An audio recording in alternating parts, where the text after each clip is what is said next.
वक्त का संपत्ति आप पैसा लीजिएगा यहाँ और जो है केस लड़िएगा, आतंकवादियों का केस लड़िएगा। वक्त किस प्रॉपर्टी से जो है कि आप कमा रहे पैसा और केस लड़िएगा अफजल गुरु और किसके किसके खिलाफ केस लड़िएगा बचाने के लिए।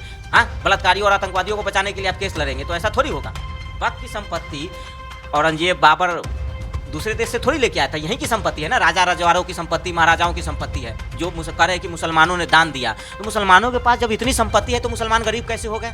बाढ़ में वक्फ बोर्ड जाके गरीब मुसलमानों को मदद किया हो, भूकंप में मुसलमानों को जाके वक्फ बोर्ड ने कोई शिविर लगाया हो, कोई भंडारा लगाया हो, कंबल बांटा हो, जूता बांटा हो, चप्पल बांटा हो, किताब बांटा हो, कॉपी बांटा हो, कभी देखा आपने वक्फ बोर्ड को?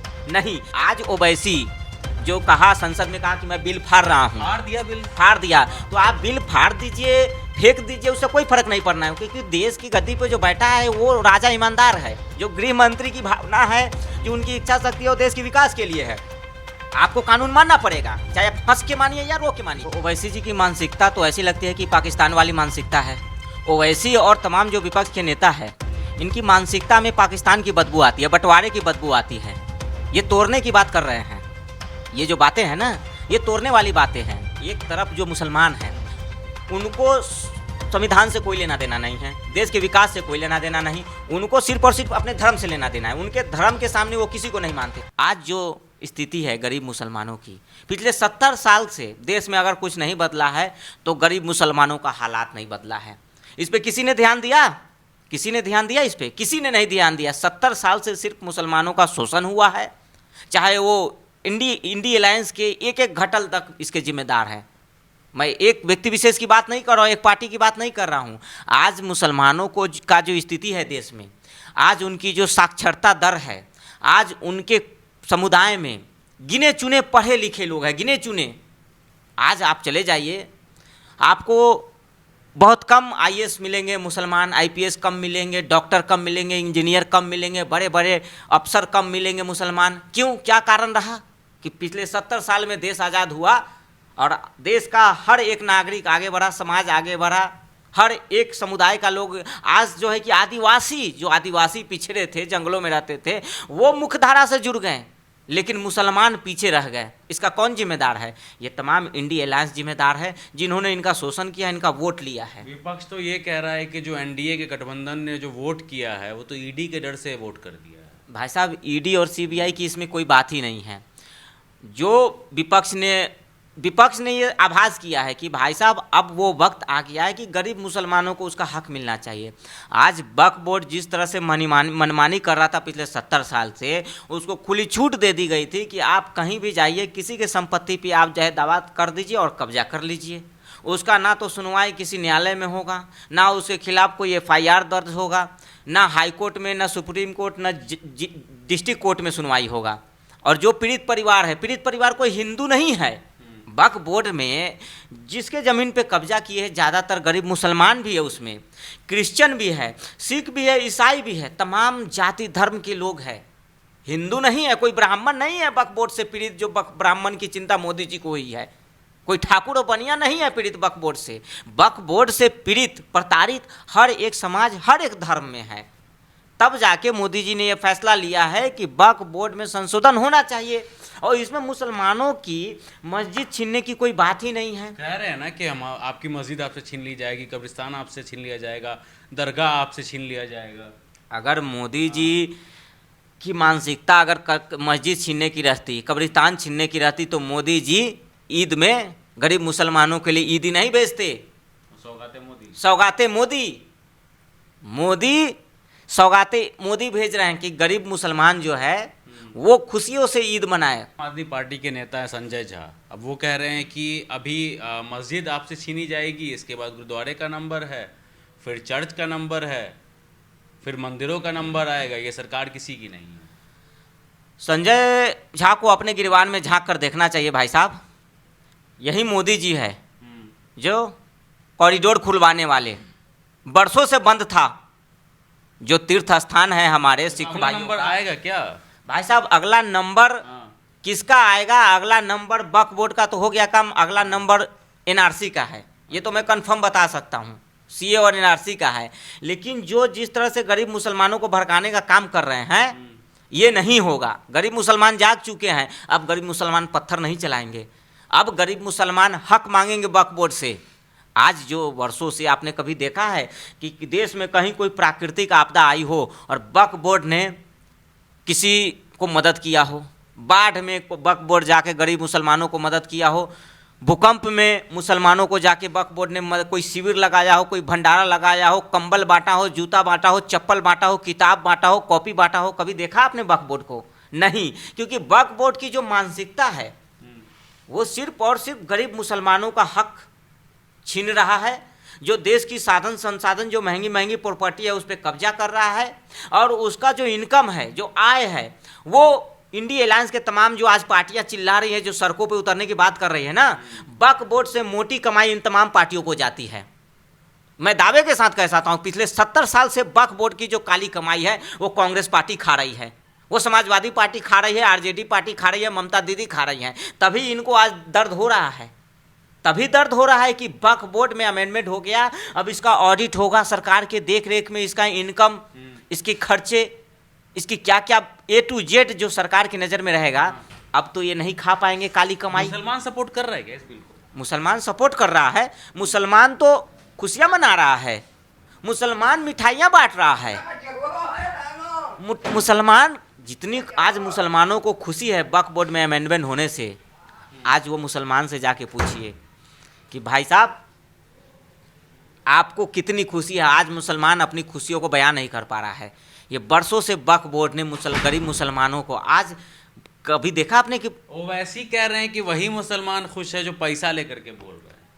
भाई साहब कभी ये इंडिया अलायंस के नेता खुद ओवैसी को कहते हैं कि ओवैसी बी टीम है भाजपा के। नहीं है, ओवैसी नहीं है, ओवैसी दोहरी चरित्र है नहीं। ये बताइए आप। अरे ओवैसी से हमारी क्या जरूरत, क्या लेना देना? ओवैसी की सोच अलग है, मानसिकता अलग है, वो देश को भड़काने का काम करता है, वो देश को तोड़ने का सोच, वो मुगलों फायदा तो बीजेपी को होता है ना कहीं। फायदा बीजेपी को फायदा नहीं होती। बीजेपी सिर्फ काम पे ध्यान देती है, विकास पे ध्यान देती है। बीजेपी जो है देश को जोड़ने का काम करती है और ये लोग देश को तोड़ने का काम करते हैं। आज ओवैसी जो कहा, संसद में कहा कि मैं बिल फाड़ रहा हूँ, फाड़ दिया बिल, फाड़ दिया। तो आप बिल फाड़ दीजिए, फेंक दीजिए, उससे कोई फर्क नहीं पड़ना है, क्योंकि देश की गद्दी पे जो बैठा है वो राजा ईमानदार है, जो गृह मंत्री की भावना है, जो उनकी इच्छा शक्ति है वो देश के विकास के लिए है। आपको कानून मानना पड़ेगा, चाहे आप हंस के मानिए या रो के मानिए। मामला तो अब सुप्रीम कोर्ट में चला गया ना। मामला राम मंदिर का भी सुप्रीम कोर्ट में गया था, फैसला जो आया, क्या विपक्ष ने माना उसको? क्या ओवैसी ने माना उसको? आज तक नहीं माना। तो जब ये कोर्ट की तौहीन है, न्यायालय का तौहीन करेंगे फिर ये लोग, हमें कोई कानून पारित करने में अगर मान लीजिए मुश्किल आती है, क्योंकि मामला सुप्रीम कोर्ट में है, इधर कह रहे हैं कि हम देशव्यापी जो है वो आंदोलन कर किया जाएगा, तो इन लोग, इनकी मानसिकता तो साफ पता चल रहा है। जब मामला कोर्ट में चला गया है तो किस हक से ये मौलवी मौलानाओं लोगों को भड़का रहे हैं कि आप सड़कों पर उतरिए, आंदोलन करिए? क्या ये जायज़ है कि देश का कोई मामला अगर सुप्रीम कोर्ट मुख्य न्यायालय में है तो उसके खिलाफ आप लोगों को भड़का रहे हैं? आज तमाम मौलवी और मौलानाओं को देख लीजिए और तमाम विपक्ष के नेताओं को देख लीजिए, किस तरह से ये लोग देश को भड़काने की काम कर रहे हैं, देश को तोड़ने का काम कर रहे हैं, देश में बांग्लादेश वाली स्थिति लाने की कोशिश कर रहे हैं। वक्फ बोर्ड के अंदर हिंदू को क्यों ला रहे हैं, ये भी पूछा जा रहा है कि कई सारे नेता ये कह रहे हैं, जो मुस्लिम नेता है, कि हमारे अंगने में तुम्हारा क्या काम है, क्या करेंगे? क्या कोई मंदिर का जो बोर्ड होता है, चाहे आप पटना का महावीर मंदिर ले लीजिए और भी कई सारे मंदिर के बोर्ड में, उसमें तो कोई मुसलमान नहीं कहता है कि हमको भी इसका मेंबर बनाओ। पटना का महावीर मंदिर है ना, उसमें मुसलमान इलाज करवाने नहीं जाता है कि नहीं? महावीर कैंसर अस्पताल में जाता ना, मंदिर के बोर्ड में थोड़ी ना बोलते। नहीं, तो वो अस्पताल जो है वो कौन चला रहा है? वक्फ बोर्ड चला रहा है क्या? अस्पताल और मंदिर में फर्क नहीं है। अस्पताल जो है वो मंदिर ही चला रही है ना, मंदिर ही चला रही है ना। तो कहीं वक्फ बोर्ड कोई हॉस्पिटल चला रही है क्या? कोई कॉलेज चला रही है क्या? कोई धर्मशाला चला रही है क्या? और हिंदू और मुस्लिम वाली यहाँ तो बात ही नहीं है। पटना का जो हनुमान मंदिर है वो भी पटना का जो डीएम है ना, वो उसके मेंबर हैं, उनके देख रेख में होता है। ऐसा नहीं है कि जो इनकम आ रहा है वो पटना मंदिर के पुजारी अपने घर में अपने जेब में रख ले रहे हैं, चाहे उसका जो सचिव है, डायरेक्टर है, अध्यक्ष है, वो अपने फायदे के लिए कर रहा है। अब वक्फ बोर्ड में तो पूरे तरीके से घोटाला घपला हो रहा है। अधिकारी, इनमें अमेंडमेंट में साफ लिखा गया मोटे मोटे अक्षरों में कि जो जिले का, मान लीजिए किसी जिले में वक्फ बोर्ड की कोई संपत्ति है, ठीक है, चाहे वो एग्रीकल्चर हो, इंडस्ट्रियल हो, रेसिडेंशियल हो, किसी तरह का XYZ जो भी प्रॉपर्टी हो, वो प्रॉपर्टी की देख रेख जो है कि जिला का जो अधिकारी, जो जिला अधिकारी होगा, DM कलेक्टर के देख रेख में होगा कि उस जमीन पे, उस संपत्ति पे किसका है। पहले ये क्लियर होगा कि किसका है, हमारा है, आपका है, वक्फ बोर्ड का है, या किसका है। ये तो जिला अधिकारी ही बता सकता है ना, हम आप बता सकते हैं क्या उसका खाता खतियान है हमारे पास? वो तो जिला बताएगा ना कि जिला अधिकारी के भाई ये वक्फ बोर्ड की संपत्ति है या नहीं। ठीक है, वक्फ बोर्ड की संपत्ति है या नहीं है वो अलग बात है। अगर वक्फ बोर्ड की संपत्ति है तो उस संपत्ति पे क्या हो रहा है, क्या एक्टिविटी चल रहा है, खेती हो रहा है, बंदूक की फैक्ट्री लगी है या बम की फैक्ट्री लगी है, क्या हो रहा है, या आतंकवादी गतिविधि हो रहा है, ये जांच करने का हक नहीं है जिलाधिकारी को? है कि नहीं है? मैं पूछना चाहता हूं देश की जनता से। वक्फ की जमीन पर आतंकवादी गतिविधि होता है क्या? XYZ एग्जाम्पल मैं दे रहा हूं कि अगर वक्फ की संपत्ति है, अब कोई कहेगा कि भाई सरकार का, वक्फ बोर्ड के संपत्ति पे सरकार का क्या काम है? बताइए, आप अगर कोई फैक्ट्री खोल रहे हैं, कोई घर ले रहे हैं, कुछ भी बना रहे हैं, तो उस पर सरकार की निगरानी रहती है कि नहीं? तो कह रहे हैं कि हमने सारा डेटा जो है वो वेबसाइट के ऊपर डाल दिया है। नहीं, ये वक्फ की संपत्ति है, उसकी एक एक संपत्ति की जांच होनी चाहिए। अच्छा। एक एक संपत्ति का एक एक इंच का जांच होना चाहिए कि क्या उस पर क्या एक्टिविटी चल रहा है। पता चले कोई वक्फ की एग्रीकल्चर जमीन है और उसमें जो है कि गांजा अफीम बोया जा रहा है, तो सरकार इसमें हस्तक्षेप नहीं करेगी क्या? वक्फ की कोई संपत्ति है और पता चले वहाँ पे जो है कि कुछ और चल रहा है, तो ये सरकार को ध्यान देना पड़ेगा ना। और जो सरकार जो है, DM जो जिलाधिकारी है, उसके देख रेख में होगा कि भाई इससे आपको इनकम कितना हो रहा है, इससे आपको खर्च कितना इस पे कर रहे हैं, जो इनकम हो रहा है उसका आप कहाँ भेज रहे हैं, किसको दे रहे हैं, क्या हो रहा है, कैश में हो रहा है, बैंक ट्रांसफर हो रहा है, ऑनलाइन ट्रांसफर हो रहा है, उसका कहाँ उपयोग हो रहा है। ऐसा तो नहीं कि वक्फ का संपत्ति आप पैसा लीजिएगा यहाँ और जो है केस लड़िएगा, आतंकवादियों का केस लड़िएगा। वक्फ की प्रॉपर्टी से जो है कि आप कमा रहे पैसा और केस लड़िएगा अफजल गुरी और किसके किसके खिलाफ केस लड़िएगा बचाने के लिए। हाँ, बलात्कारियों और आतंकवादियों को बचाने के लिए आप केस लड़ेंगे, तो ऐसा थोड़ी होगा। वक्फ की संपत्ति औरंगजेब, बाबर दूसरे देश से थोड़ी लेके आया था, यहीं की संपत्ति है ना, राजा रजवाड़ों की संपत्ति, महाराजाओं की संपत्ति है। जब मुसलमान के पास इतनी संपत्ति है, जो कह रहे हैं कि मुसलमानों ने दान दिया, तो मुसलमानों के पास जब इतनी संपत्ति है तो मुसलमान गरीब कैसे हो गए?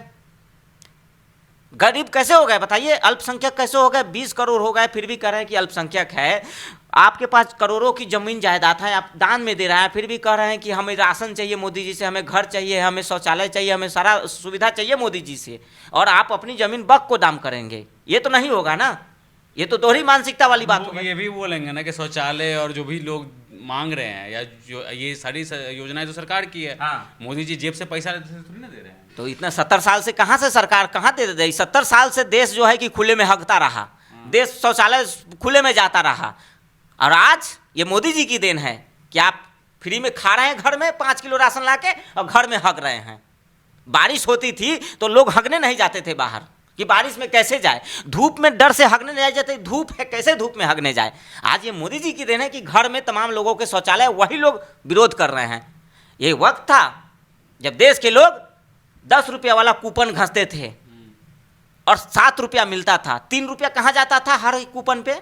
वो आज नहीं पूछ रहे हैं, जो कह रहे हैं कि मोदी जी ने देश बेच दिया, अटानी को देश बेच देना, अंबानी को देश बेच दिया। वो दिन ये भूल गए जब 10 रुपया का कूपन लाते थे और घसने पे रिचार्ज मिलता था 7 रुपया। 3 रुपया कहाँ जाता था?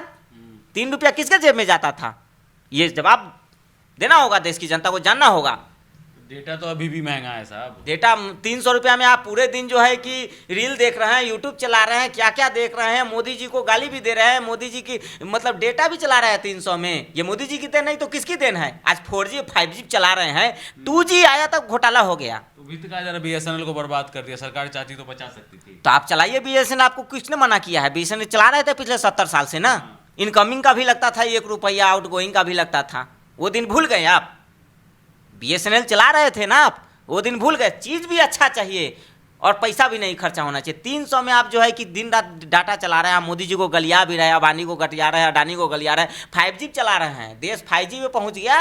और पिछले 70 साल में 2G आया तो 2G में घोटाला हो गया, यहाँ 5G में आज तक घोटाला नहीं हुआ।